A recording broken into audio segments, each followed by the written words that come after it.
Prema većini dostupnih podataka, broj osoba koje žive u inostranstvu, a vode porijeklo iz Bosne i Hercegovine, iznosi oko 2 miliona, što čini više od polovine ukupnog stanovništva ove države. Najbrojniji su oni sa područja Unsko-Sanskog kantona. Znači, jedni smo od najmnogobrojnijih dijaspora u cijelom svijetu, ako uzmemo u obzir omjer cjelokupnog broja stanovništva i omjer dijaspore. Vodeći se ovim podacima i saznanjima, organizacioni odbor je odlučio pokrenuti konferenciju Bosansko-hercegovačka izvrsnost, uloga dijaspore u jačanju ekonomskih kapaciteta Bosne i Hercegovine s ciljem prepoznavanja potencijala ove regije.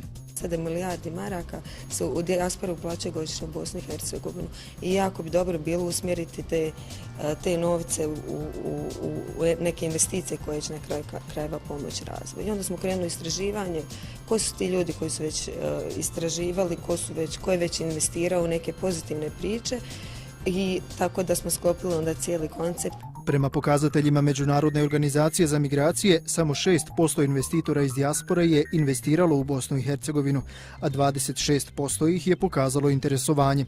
Najčešći razlozi za tako mali broj su, kako navode, nesigurnost, nestabilnost, politička previranja i izražena korupcija u svim sektorima. Iz Privredne komore poručuju da postoje institucije koje će im pružiti podršku.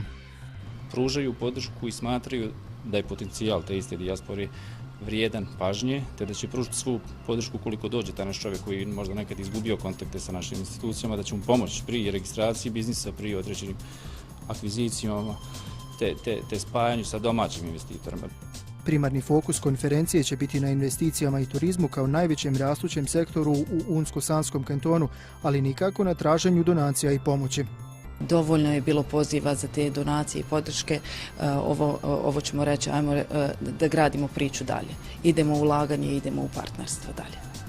Organizatori očekuju dolazak oko 50 privrednika iz dijaspore i isto toliko domaćih privrednika koji će prezentirati svoje ideje.